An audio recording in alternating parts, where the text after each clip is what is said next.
நம்ம ஒரு 2, 3 வாரமா கேட்டுட்டு இருந்த விஷயம் தான். அதாவது 20 வருஷத்துக்கு முன்னாடி வந்த கேஸ் எல்லாம் வந்து சால்வ் பண்றாங்களே! நம்ம சுரேஷ் மர்டர் கேஸ் வந்து என்னாச்சு? அத ஏன் அப்படியே விட்டாங்க? அப்படின்னு சொல்லி நம்ம கேட்டே இருந்தோம் தெரியுமா? ஸோ அதுக்கான பதில் வந்து இந்த எபிசோட்ல இருக்கு. இன்ஃபாக்ட் அது ஏன் டிலே ஆச்சு? அப்படிங்கிறதுக்கு மொதற்கொண்டு லாஜிக்கலா நமக்கு நெறைய பதில் சொல்லியிருக்கிறாங்க. சரி ஓகேங்க. இன்னைக்கு நாலு எபிசோட்ல என்ன நடந்துச்சு? அப்படிங்கிறத ஸ்டார்ட்டிங்லேருந்து ரிவ்யூ பண்ணிடலாமா? எபிசோட் 33 பார்த்தீங்கன்னா, நம்ம சுரேஷோட மர்டர் கேஸ்ல தாங்க ஸ்டார்ட் ஆகுது. நான் சொன்னேன் தெரியுமா? இவங்க லாஜிக்கலா அதுக்கு ஒரு பதில் சொல்றாங்கன்னு. என்ன அப்படின்னு பார்த்தீங்கன்னா, பாடி வந்து தண்ணிக்குள்ள இருந்து தானே எடுத்தாங்க. ஸோ யூஷுவலோட போஸ்ட்மார்ட்டம்க்கு ரொம்ப டைம் எடுக்குது. அதனால தான் சார் டிலே ஆச்சு அப்படிங்கிற மாரி ஒரு விஷயத்த வச்சாங்க. ஆடியன்ஸுக்கு இந்த சந்தேகம் இருக்கும். பரவால்ல இருந்தா இருந்துட்டு போட்டும் அப்படின்னு விடாம, அதுக்கு ஒரு பதில் ஒண்ணு ரெடி பண்ணி அத வந்து சின்னதா இன்சர்ட் பண்ணது வந்து சூப்பரான ஒரு மேட்டர் தான். போன வாரம் வரைக்குமே எனக்கு ஒரு டவுட் இருந்தது. இந்த வாவர் வந்து பயங்கரமான ஒரு வில்லன் மெட்டீரியலு. ஆனா, அவர ஏன் ஜோக்கராவே காட்டிக்கிட்டு இருக்காங்க அப்படின்னு நானுமே வந்து போன வீடியோல கூட சொல்லியிருப்பேன். பட் இந்த வாரம் வந்து அதுக்கான பதில் குடுக்குற மாதிரி, அவர் வில்லன் மெட்டீரியல்லாம் கிடையாது. அவருக்கு கொஞ்சம் மைண்ட்ல சில பிரச்சனைகள்லாம் இருக்குது. அதனால தான் அவர் அப்படி ரியாக்ட் பண்றாரு அப்படின்னு சொல்லிட்டு, அதுக்கு அழகா ஒரு பேக் ஸ்டோரிய குடுத்து சூப்பரா வந்து கொண்டு போயிருப்பாங்க. சரி அத பத்தி நம்ம கொஞ்சம் நேரம் கழிச்சு பேசலாம். ஸோ இப்ப பார்த்தீங்கன்னா, நம்ம வாவர் அண்ட் முரளி இந்த காம்பினேஷனே காமெடியா இருக்கும். ஏன்னா, நம்ம முரளி பார்த்தீங்கன்னா, வாவர பார்த்தாலே அப்படியே ஒரு மாரி அந்த ஃபேஸ்லேயே வந்து அந்த பயம் தெரியும். ஸோ அவர் வந்து ஃபர்ஸ்ட்டு முரளிய கூப்பிட்டு என்னமோ பெருசா சுரேஷ் கேஸ நான் சால்வ் பண்ணிடுவேன்லாம் பேசினா ஒண்ணுமே பண்ணல அப்படிங்கிற மாரி கேட்பாரு. ஸோ அதுக்கப்புறம் நம்ம முரளி போயிட்டு ராஜா கிட்ட உசைன் போல்ட் கூட ஒரு ரேஸுக்கும் இன்னொரு ரேஸுக்கும் நடுவுல வந்து ஒரு ரெஸ்ட் எடுப்பாரு. ஆனா இவரு என்னங்க இப்பதான் இவ்ளோ பெரிய கேஸ முடிச்சிருக்கோம். அதுக்குள்ள இன்னொரு கேஸ பாரு அப்படின்னு சொல்றாருன்னு சொன்னது. அண்ட் அதுக்கப்புறமா ஒரு பார்ட்டி வேணும். நம்மளே வந்து பிரியாணிய செஞ்சு வேர்க்க விறுவிறுக்க அதுக்கப்புறமா அத சாப்பிடணும். அதுதான் பார்ட்டின்லாம் பேசிட்டு, கடைசியில அங்க போய் பார்த்தா அவர தனியா வந்து எல்லாரும் பிரியாணி செய்ய விட்டது. அண்ட் அங்கேயும் பார்த்தீங்கன்னா, நம்ம லலிதா வருவாங்க. லலிதா அண்ட் முரளி காம்பினேஷன் வந்து அங்க உள்ள குக்கிங்கா இருக்கட்டும், அவங்க பேசிக்கிற விஷயங்கள் எல்லாமே வந்து ரொம்ப அழகா எடுத்திருப்பாங்க. அண்ட் நம்ம லலிதா பார்த்தீங்கன்னா, முரளிக்கு வந்து பாயாசம் செய்ற மாரி ஒரு சீன் இருக்கும் தெரியுமா? ஃபர்ஸ்ட்டு நெய்ய போடணும் அப்படிங்கிறப்போ, நம்மட்ட பட்டர் தானே இருக்கு. சரி பரவால்ல பட்டர், பாலு, நெய் எல்லாம் ஒரே ஃபேமிலி தானே போடுவோம். வறுத்த சேமியாவை போடுவோம் அப்படின்னு இருக்கும். இந்த சேமியா வறுத்ததா இல்லைன்னு யாருக்கு தெரியும்? சரி பரவால்ல போடுவோம் அப்படின்னு சொல்லிட்டு அவங்க அந்த பாயாசத்த செஞ்சது.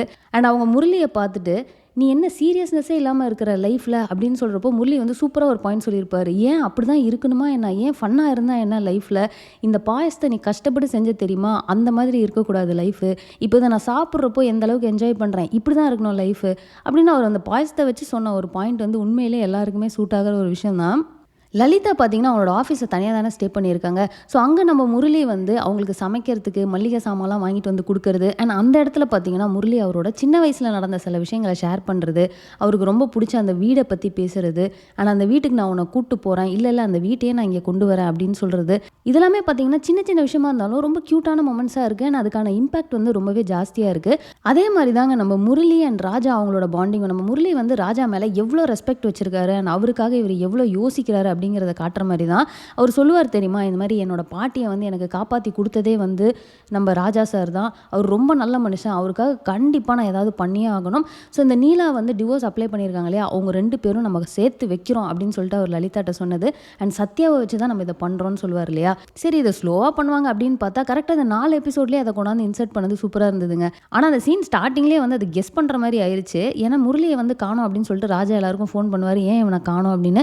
கரெக்ட்டா வந்து பார்த்தீங்கன்னா, முரளி வேணும் அப்படின்னா இந்த லொகேஷனுக்கு வாங்கன்னு ஒரு மெசேஜ் வருது. அந்த மெசேஜ பார்த்தோனே எனக்கு தெரிஞ்சிருச்சு இது ஒண்ணு பிராங்கா இருக்கும். இல்ல ஒருவேளை இவருக்கு ஏதாவது பர்த்டே சர்ப்ரைஸ் மாரி பிளான் பண்ணியிருக்காரோ? இந்த ஆங்கிள்ல தான் நான் யோசிச்சுட்டு இருந்தேன். ஆனா இவர் போனோனே பார்த்தீங்கன்னா, அவர் பொண்ணு சத்யாவ அங்க கூட்டு வந்தது.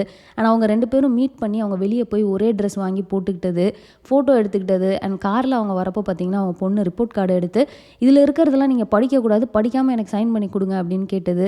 இன்ஃபேக்ட் அந்த சத்யா கேரக்டர் ப்ளே பண்ற அந்த சின்ன பொண்ணு வந்து அவ்ளோ கியூட்டா வந்து அவங்க பேசுற மாரி இருக்குது. அண்ட் ஆக்டிங்கும் பார்த்தீங்கன்னா, ரொம்பவே அழகா இருந்தது. ஸோ அந்த அப்பா பொண்ணு காம்போ வந்து செம்மையா இருந்ததுங்க. அங்கேயும் பார்த்தீங்கன்னா, கூட வந்து 8த் ஸ்டாண்டர்ட் படிக்கிற பொண்ணு வந்து அதே ஸ்கூல்ல இருந்து கூட்டிட்டு வந்திருப்பாங்க இல்லையா? அந்த கார்லேருந்து இறங்குனோனே, "நான் முன்னாடியே இறங்கிக்கிறேன். வீட்ல ஏதாவது சொல்லுவாங்க" அப்படின்னு சொல்லிட்டு அவங்க இறங்குனாங்க. அப்பவே எனக்கு ஒரு ஸ்பார்க்கு. சரி ஓகே. இத வச்சு ஏதோ ஒரு பெரிய இஷ்யூ நடக்க போகுது அப்படின்னு யோசிச்சேன். அது பத்தாதுன்னு இறங்குனோனே ஒரு ₹1000 நான் டியூஷன் ஃபீஸ் வச்சிருந்தேன். கார்ல எங்கேயோ விழுந்துருச்சு அப்படின்னு சொல்லிட்டு கையில ₹1000 அவங்க வாங்குனாங்க. அப்ப நான் கன்ஃபார்மே பண்ணிட்டேன். இந்த பொண்ணு ஏதோ காணாம போறாங்க. என்னமோ நடக்க போகுது அப்படின்ட்டு. அதே மாதிரிங்க அடுத்த நாள் பார்த்தீங்கன்னா, போலீஸ் ஸ்டேஷன்ல அவங்க அம்மா வந்து கம்ப்ளைண்ட் பண்றாங்க பொண்ண காணோன்னு. ஸோ இது வந்து ரொம்ப பிரெடிக்டபிளா இருந்தது. பிளஸ் இந்த மாதிரியான சில விஷயங்கள் இதுக்கு முன்னாடி நம்ம படத்துல அந்த மாதிரிலாம் பார்த்த ஒரு ஃபீலிங் தான் எனக்கு கிரியேட் பண்ணுச்சு. இவங்க வந்து போலீஸா இருக்கிறாங்க. ராஜா வந்து அவருக்கு ஒரு பொண்ணு இருக்குது. ஸோ 8த் ஸ்டாண்டர்ட் படிக்கிற ஒரு சின்ன பொண்ண நைட் ஆயிருச்சு லேட் நைட்டு. அவங்க வந்து என்னை இங்கேயே இறக்கி விட்டுருங்க, வீடு வரைக்கும் நடந்து போகிறேன் அப்படின்னு சொல்கிறப்போ அட்லீஸ்ட் அவங்க வீட்டுக்கு போகிற வரைக்கும் வெயிட் பண்ணி சேஃபாக இருக்காங்களான்னு பார்த்துட்டு இவங்க கிளம்பியிருக்கலாம். இன்னும் சொல்ல போனால் ரியாலிட்டியில் கண்டிப்பாக இந்த சினாரியோவில் அப்படி தான் பண்ணியிருப்பாங்க. அந்த பொண்ணு அந்த டைமில் அப்படியே இறக்கி விட்டுட்டு இவங்க கிளம்பி போயிருக்க மாட்டாங்க அப்படின்னு தான் எனக்கு தோணுது. ஸோ இது எனக்கு ஒரு சின்ன ட்ராபேக்காக ஃபீல் பண்ணேன். அதே மாதிரி தாங்க நம்ம நீலா வந்து ராஜாவோட அப்பாவை மீட் பண்ணுற மாதிரி ஒரு சீன் இருக்கும் தெரியுமா? ஸோ அந்த இடத்துல அவங்க அப்பாவை பார்க்குறப்போ அவ்வளோ பாவமாக இருந்துச்சு அந்த சீனு. அவருமே எவ்வளோ ஹோப்போட எப்படியாவது இவங்க மனசை மாற்றிடலாமா, இவங்களை ஒன்று சேர்த்து வச்சிடலாமா அப்படின்ட்டு அவர் வந்து எந்த அளவுக்கு ட்ரை பண்ணுறாரு அப்படிங்கிறது நம்மளால் அவரோட ஃபேஸில் பார்க்க முடிஞ்சுது. அவர் அழகாக பார்த்தீங்கன்னா இந்த 2 பேக் கொண்டு வந்துட்டு இதில் சத்யாவுக்கு பிடிச்ச ஸ்நாக்ஸ்லாம் இருக்குது, இதில் உனக்கு பிடிச்ச லாவெண்டர் கலர் சாரீ இருக்குது அப்படின்னு அவர் சொல்கிறதா இருக்கட்டும். அண்ட் அதுக்கு நீலா பார்த்தீங்கன்னா அவள் வளர்ந்துட்டா, இப்போ அவளுக்கு அதெல்லாம் எதுவுமே பிடிக்கிறது இல்லை, எல்லாருமே நாங்கள் மாறிட்டோம் அப்படின்னு அவங்க சொன்னது. ஆனால் நானும் என் பையனும் மாறலையம்மா அப்படின்னு இவர் சொன்னது, அந்த சீன் வந்து ஒரு மாதிரி அழகாக எமோஷ்னலாக வந்து எடுத்திருப்பாங்க. அண்ட் கடைசியாக அந்த 2 பேக்கையும் நான் வாங்கிக்க மாட்டேன் அப்படின்னு சொல்லிட்டு நீலா போகிறப்போ எனக்கே ஒரு மாதிரி கஷ்டமாக இருந்துச்சு. அட்லீஸ்ட் அந்த பேக்கையாவது வாங்கிட்டு போயிருக்கலாம்ல அப்படின்ற மாதிரி தான் தோணுச்சு. நெக்ஸ்ட்டு வந்து இந்த மியூச்சுவல் கன்சென்ட்டில் டிவோர்ஸ் வேணும் அப்படின்றதுக்கு இவங்க அப்பா மூலியமாகவே இவங்க கேட்பாங்க இல்லையா? ஸோ அதுக்கு ராஜா அண்ட் அவங்க அப்பாவோட கான்வர்சேஷனு, அவர் சாப்பிட்றப்போ சைலண்ட்டாக சாப்பிட்டுட்டு இருப்பாரு. அண்ட் ராஜா கூட பார்த்தீங்கன்னா என்ன வாய் சாப்பிட்றதுக்கு மட்டும் தான் திறக்குது, எனக்கே ஒரே ஆச்சரியமாக இருக்கே. அண்ட் அவங்க அப்பாவுக்கு தான் வந்து பொண்ணு பார்த்து கல்யாணம் பண்ணிக்க போகிறாருன்ற ஆங்கிளில் ராஜா செம ஜாலியாக பேசிகிட்டு இருப்பார். எனக்கு இல்லைப்பா, உனக்கு தான் பொண்ணு பார்க்கணும், உன் லைஃப்பை மாற்றணும் அப்படின்னு சொன்னோன்னா அவர் செம்மையாக கோவப்பட்டு எனக்கும் என் ஒய்ஃபுக்கும் வந்து பிரச்சனையாகி நாங்கள் பிரிஞ்சிருக்கோம், எங்களுக்குள்ள டிவோர்ஸ்லாம் எதுவுமே இன்னும் ஆகலை, தேவையில்லாமல் இந்த மாதிரி பேசாதீங்க, என்றைக்காக இருந்தாலும் அவள் வருவா அப்படின்னு சொல்கிறது. அது எந்த அளவுக்கு வந்து நம்ம ராஜா வந்து ரொம்ப கான்ஃபிடென்ட்டாக இது ஒரு பிரச்சனை தான், இது கண்டிப்பாக சால்வ் ஆயிரும், நானும் அவளும் சேர்ந்து தான் இருப்போம் அப்படின்னு அவர் எவ்வளோ ஸ்ட்ராங்காக பிலீவ் பண்ணுறாரு அப்படிங்கிறது நம்மளால ஃபீல் பண்ண முடியுது. இந்த மாதிரி ஒரு சினாரியோவில் அவங்க டிவோர்ஸ் அப்ளை பண்ணிட்டாங்க அப்படின்றது ராஜாவுக்கு தெரிஞ்சால் அவர் கண்டிப்பாக செமையாக பிரேக் ஆயிடுவார். பட் அவருக்கு தெரிகிறதும் ஒரு நல்ல விஷயம் தான். ஏன்னா அப்போ தான் அவரால் போயிட்டு கன்வின்ஸ் பண்ண முடியும், அவருக்கான அந்த டைம் இருக்கும். இது அவர்கிட்ட சொல்லாமலே மறைச்சிட்டு நேராக டிவோர்ஸ் நோட்டீஸ் வர வரைக்கும் வந்து அதை இழுத்து அடித்தாங்க அப்படின்னா அப்போ வந்து அவருக்கு அவங்கள போய் கன்வின்ஸ் பண்ணுறதுக்கோ இல்லை அடுத்து என்ன செய்யலாம்னு யோசிக்கிறதுக்கான டைம் இருக்காது அப்படின்னு நினைக்கிறேன். ஸோ அவங்க இப்போவே சொல்லிடலாமே அப்படின்னு தான் எனக்கு தோணுச்சு. அண்ட் ஸ்வேதாவை பார்த்தீங்கன்னா ஒரு 2 வீக்ஸ் பேக் தான் அந்த கேரக்டர் கொண்டு வந்திருந்தாங்க. அண்ட் அதுக்குள்ளே வந்து அந்த கேரக்டரோட நம்மளால் நல்லாவே பாண்ட் பண்ணிக்க முடிஞ்சது. அவ்வளோ ஒரு லைவ்லியான ஒரு ஜோவியலான ஒரு கேரக்டராக காட்டியிருப்பாங்க. ஸோ அவங்கள வந்து சும்மா ஒரு ஃப்ரெண்ட் அப்படின்னு கொண்டு வராமல் அவங்களோட பேக் ஸ்டோரியும் நமக்கு காட்டுற மாதிரி இப்போ இந்த சைக்காட்ரிஸ்டோட ஒரு செஷன் இருக்கும் தெரியுமா? ஸோ இவங்களுக்கு வந்து PTSD இருக்குது, இவங்க காஷ்மீரில் இவங்க ஹஸ்பண்டோட போனப்போ அவங்க ஹஸ்பண்ட் வந்து ஷூட் பண்ணி அவர் இறந்துட்டார். ஸோ அதனால் இவங்க எவ்வளோ கஷ்டப்படுறாங்க. நைட்டு பார்த்தீங்கன்னா அவங்க தூங்க முடியாமல் ராஜாவுக்கு வந்து மெசேஜ் அனுப்பி டிரைவ் போகலாமா அப்படின்னு அவங்க கேட்டதாக இருக்கட்டும். அவங்களோட ஃப்ரெண்ட்ஷிப் வந்து அவ்வளோ அழகாக வந்து காட்டுறாங்க. ஸோ அவங்க டிரைவ் போகிறப்போ அவங்க எந்த அளவுக்கு ஜாலியாக பேசிக்கிறாங்க, கார்லேயே நம்ம தூங்கிடலாம் அப்படின்னு சொல்லிட்டு அவங்க வந்து படுத்தது. அண்ட் நம்ம ராஜா பார்த்தீங்கன்னா காரில் தூங்குறது ஓகே தான், ஆனால் இப்படி புளிய மரத்துக்கு அடியிலையா படுக்கணும் அப்படின்னு சொன்னது, இதெல்லாம் வந்து ரொம்ப அழகாக இருந்தது அந்த சீன்ஸ்லாம். எதிர்பார்க்காத ட்விஸ்ட் என்ன அப்படின்னு பார்த்தீங்கன்னா அதே சைக்காட்ரிஸ்ட்டை வந்து நம்ம வாவர் வராரு.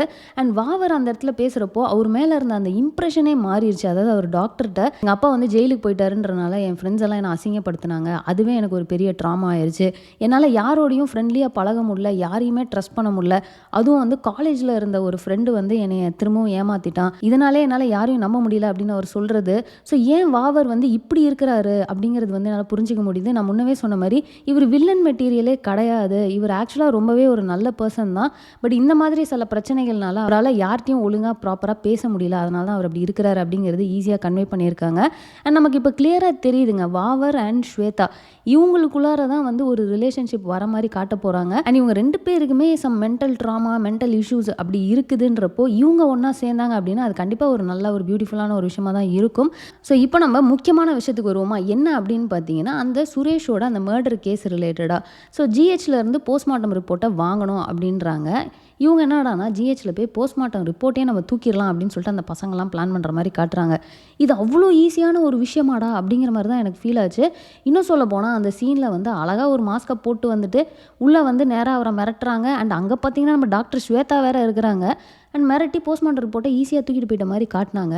பட் இதில் ஒரு எதிர்பார்க்காத ட்விஸ்ட் என்ன அப்படின்னு பார்த்தீங்கன்னா நம்ம ராஜேஷ் வந்து அவங்க அப்பா கிட்டேயே போயிட்டு இந்த மாதிரி நான் என் ஃப்ரெண்ட்ஸ் எல்லாம் சேர்ந்து ஒரு கொலை பண்ணிட்டோம்ப்பா, எங்களுக்கு ஹெல்ப் பண்ணுங்கப்பா, காப்பாற்றுங்கப்பா அப்படின்னு அவர் கேட்டது வந்து எதிர்பார்க்காத விஷயம். ஆனால் அது ஒரு நல்ல ட்விஸ்ட்டாக இருந்தது. ஸ்டார்டிங்லேருந்தே நம்ம காட்டியிருப்பாங்க ராஜேஷும் அவங்க அப்பாக்குள்ளே இருக்கிற பாண்டிங்கு, பையனுக்காக என்ன வேணால் பண்ணுவேன் அப்படின்னு சொல்லிட்டு எவ்வளோ அந்த ஒரு பாசம் வச்சிருக்கிறாரு அப்படிங்கிறது நமக்கு ஆல்ரெடி எஸ்டாப்ளிஷ் பண்ணிட்டாங்க. இந்த செகண்டு அவங்க பையன் கொலையே பண்ணியிருந்தாலும் அவங்க அப்பா அதை கண்டிப்பாக காப்பாற்றி விட்டுருவாரு அப்படிங்கிறது நம்மளாலே வந்து ஃபீல் பண்ண முடிஞ்சுது. அண்ட் அதுக்கேற்ற மாதிரி தாங்க அவர் பண்ணுறாரு. அந்த காலேஜில் போய் பார்த்தீங்கன்னா அந்த டிசி வாங்குறது, அதுவும் 3 மாதத்துக்கு முன்னாடியே வந்து டிசி வாங்கின மாதிரி கொடுங்க அப்படின்னு சொன்னதெல்லாம் வந்து ரொம்ப ஒரு கிளவரான ஒரு ஐடியா மாதிரி தான் ஃபீல் ஆச்சு. ஸோ பையனை வந்து இப்போதைக்கு சேஃபாக அனுப்பிட்டாரு. அண்ட் ஃப்ரெண்ட்ஸுக்கிட்டையும் பார்த்தீங்கன்னா ட்ரக்ஸு அப்படி இப்படின்லாம் நீங்கள் பழக்கி விட்டீங்க, இனிமேல் அவன் உங்கள் பக்கமே வரமாட்டான்னு சொல்லி அவன் கொலை பண்ணான்றது தெரியும் அப்படின்றத காட்டிக்காமல் அந்த சைடுமே வந்து அவர் மேனேஜ் பண்ணியிருக்கிறாரு. ஸோ இது வந்து ரொம்ப சூப்பராக தாங்க கொண்டு போயிட்டு இருக்காங்க இந்த சுரேஷ் மர்டர் கேஸு. எனக்கு வந்து மைண்டில் ஒரே ஒரு கேள்வி தான் இருந்தது. சரி, போஸ்ட்மார்ட்டம் ரிப்போர்ட்டை எடுத்தாங்க, எரிச்சாங்க, ஓகே, சாஃப்ட் காப்பி இருக்காதா அப்படின்னு தோணுச்சு. பட் அதுக்குமே அவங்களே பதில் சொல்லிட்டாங்க, 3 மாதத்துக்கு ஒரு வாட்டி தான் வந்து டிஜிட்டல் அப்லோட் பண்ணுவாங்கன்னு. ஸோ அதுக்கான வாய்ப்பு கிடையாது. ஸோ ஓவராலாக பார்த்தா எனக்கு ஒரே ஒரு விஷயம் தான் இடிக்குது. என்ன அப்படின்னு பார்த்தீங்கன்னா, இவங்களோட உலகம் வந்து ரொம்ப சின்னது அப்படிங்கிற மாதிரி காட்டுறாங்க.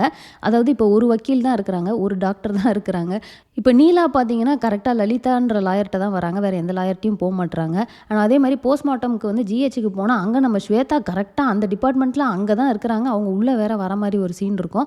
ஸோ எப்படி இது, ஏன் வேறு டாக்டர் இல்லையா, வேறு லாயர் இல்லையா, வேறு போலீஸ் இல்லையா, ஏன் எல்லாமே இவங்களுக்குள்ளாரே இவ்வளோ ஈஸியாக நடக்குது அப்படிங்கிற மாதிரி. அண்ட் டாக்டர் ஸ்வேதா பார்த்தீங்கன்னா அதில் ஒருத்தர் வந்து லெஃப்ட் ஹேண்ட் அப்படிங்கிறத வேற சொல்லுவாங்க. ஸோ இந்த மாதிரி கொலை பண்ணுறவங்க இதை வந்து கண்டுபிடிக்கிறப்போ பார்த்தீங்கன்னா இந்த லெஃப்ட் ஹேண்ட்ற மேட்ரு இல்லாமல் இருக்கவே இருக்காது. அது ஒன் ஆஃப் த க்ளூவாக தான் இருக்கும். நம்ம ராஜா வந்து ரோட்டில் ஒளிஞ்சு நின்று வந்து பார்த்துக்கிட்டு இருப்பார் அவரோட பொண்ணை. அந்த டைம் பார்த்தீங்கன்னா கரெக்டாக அங்கே லலிதா வந்து நிற்கிற மாதிரி காட்டுவாங்க. ஸோ இவ்வளோ சின்ன உலகமா, இந்த உலகத்தில் இத்தனை பேர் தான் இருக்கிறாங்களா, இவங்களே மாற்றி மாற்றி இவங்களுக்குள்ளாரே எல்லாம் பண்ணிக்கிறாங்களா அப்படிங்கிற ஒரு ஃபீலை க்ரியேட் பண்ணுது. ஸோ அதை தவிர்த்து பார்த்தீங்கன்னா ஸ்டோரி வைஸ் வந்து நான் எதிர்பார்த்ததை விட ரொம்பவே இன்ட்ரெஸ்டிங்காக தான் கொண்டு போயிட்டுருக்காங்க. எஸ்பெஷலி இந்த சுரேஷோட கேஸை பார்த்தீங்கன்னா கொஞ்சம் ஈஸியாக முடிச்சிருவாங்களோன்னு பார்த்தா அது நல்லா டீப்பாக தான் போயிட்டு இருக்குது. ஸோ நெக்ஸ்ட் வீக் என்ன நடக்கும் அப்படிங்கிற அந்த ஒரு எக்ஸ்பெக்டேஷனை வந்து கண்டிப்பாக க்ரியேட் பண்ணுது அப்படின்னு தான் சொல்லணும். ஸோ அவ்வளோதாங்க, இந்த வாரம் வந்து 4 எபிசோடுமே நம்ம ரிவ்யூ பண்ணிட்டோம். ஸோ நீங்கள் பார்த்துட்டீங்க அப்படின்னா நீங்கள் என்ன ஃபீல் பண்ணுறீங்க அப்படிங்கிறத மறக்காம கமெண்ட்ல போட்டுருங்க. ஸோ அவ்வளோதான், இந்த வீடியோ நான் இதோட முடிச்சுக்கிறேன். இந்த வீடியோ உங்களுக்கு பிடிச்சா லைக் பண்ணுங்க, உங்கள் ஃப்ரெண்ட்ஸ் எல்லாத்தையுமே ஷேர் பண்ணுங்க, மறக்காம சேனலை சப்ஸ்கிரைப் பண்ணி என்ன சப்போர்ட் பண்ணுங்க. நெக்ஸ்ட் ஒரு இன்ட்ரெஸ்டிங்கான வீடியோ உங்களை மீட் பண்ணுறேன். தேங்க்ஸ் ஃபார் வாட்சிங். Bye by.